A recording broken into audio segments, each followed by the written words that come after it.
Au cœur du XIIe siècle, alors que l'Europe et le Moyen-Orient sont secoués par les croisades, un nom s'impose dans l'histoire. Saladin, né en 1137 à Tikrit, dans une famille kurde au service des Zengides, Saladin, ou Salah ad-Din Yusuf ibn Ayyub, grandit dans une région déchirée par les affrontements entre les puissances musulmanes et les chevaliers venus d'Occident.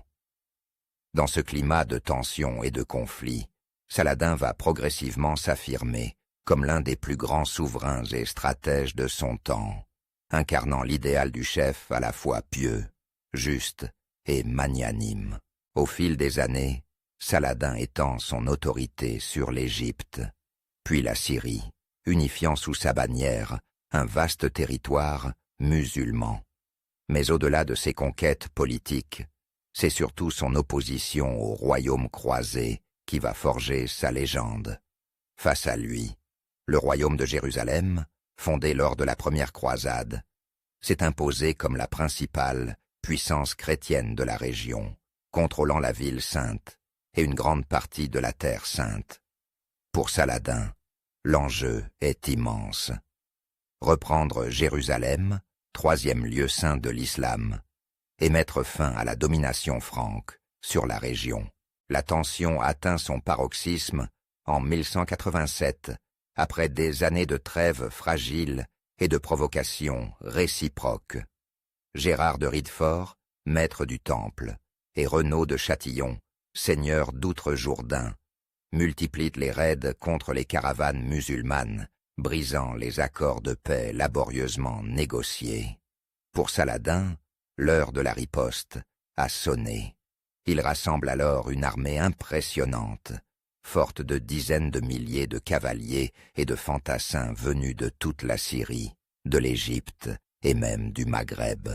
L'objectif est clair, porter un coup décisif aux croisés et ouvrir la route de Jérusalem. L'été 1187 s'annonce brûlant. Saladin lance son offensive en Galilée, attirant l'armée croisée hors de ses fortifications. Le 4 juillet, la bataille décisive se joue sur les hauteurs de Hattin, près du lac de Tibériade.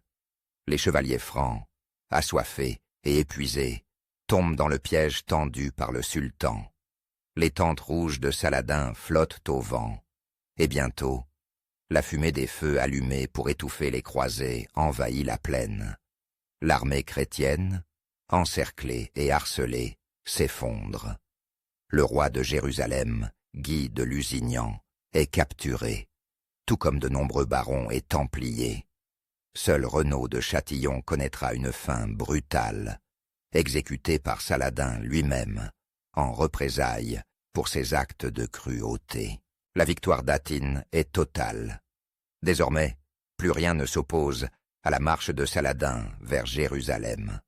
Les forteresses parmélafranques tombent les unes après les autres. Acre, Jaffa, Ascalon. À l'automne, Jérusalem est encerclée.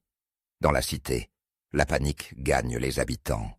Les souvenirs du sac de la ville par les croisés en 1099, où des milliers de musulmans et de juifs furent massacrés, hantent tous les esprits.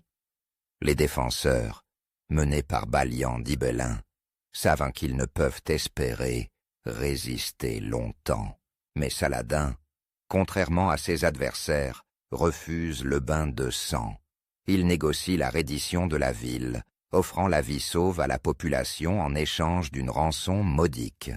Ceux qui ne peuvent payer sont libérés par la générosité du sultan ou rachetés par ses proches. Lorsqu'il entre dans Jérusalem le 2 octobre 1196, Saladin interdit toute violence contre les habitants et protège les lieux saints chrétiens. Les églises sont respectées, la basilique du Saint-Sépulcre laissée sous la garde des prêtres. Les croisés, stupéfaits, découvrent en Saladin un adversaire magnanime, bien loin de l'image du barbare que la propagande occidentale avait forgée. La prise de Jérusalem marque un tournant dans l'histoire des croisades. Pour le monde musulman, c'est une immense victoire, vécue comme la restauration de la justice et de la foi. Saladin devient le héros par excellence, symbole de l'unité islamique face à l'envahisseur. Sa piété, sa générosité et son sens de l'honneur font de lui un modèle à la fois pour ses contemporains et pour les générations futures. Mais le retentissement de la chute de Jérusalem va bien au-delà du monde musulman. En Europe, la nouvelle provoque une onde de choc. Le pape Grégoire VIII appelle aussitôt à la troisième croisade, exhortant les rois chrétiens à reprendre la ville sainte. Les plus grands souverains d'Occident répondent à l'appel. Richard Cœur de Lion, Philippe Auguste, Frédéric Barberousse. Face à eux, Saladin prépare la défense de ses conquêtes, conscient que la lutte sera longue et incertaine. Pourtant, la figure de Saladin va progressivement s'imposer dans l'imaginaire occidental. Même ses adversaires, fascinés par son courage, sa courtoisie et sa clémence, lui rendent hommage.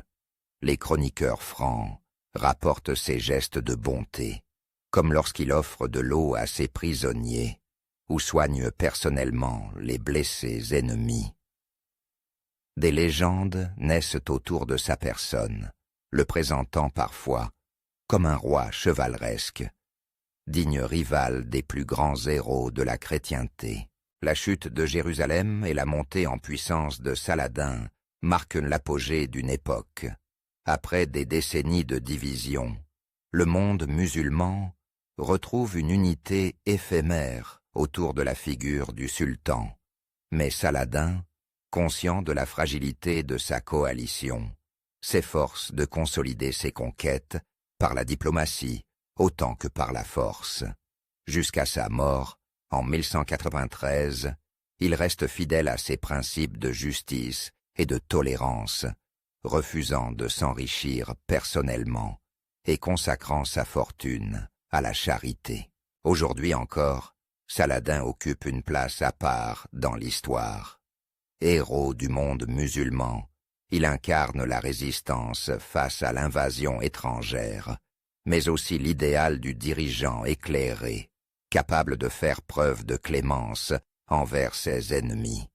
Sa reconquête de Jérusalem reste l'un des épisodes les plus marquants des croisades, symbole d'une époque où la guerre et la paix, la foi et la politique se mêlaient dans un tourbillon de passions et de destins croisés.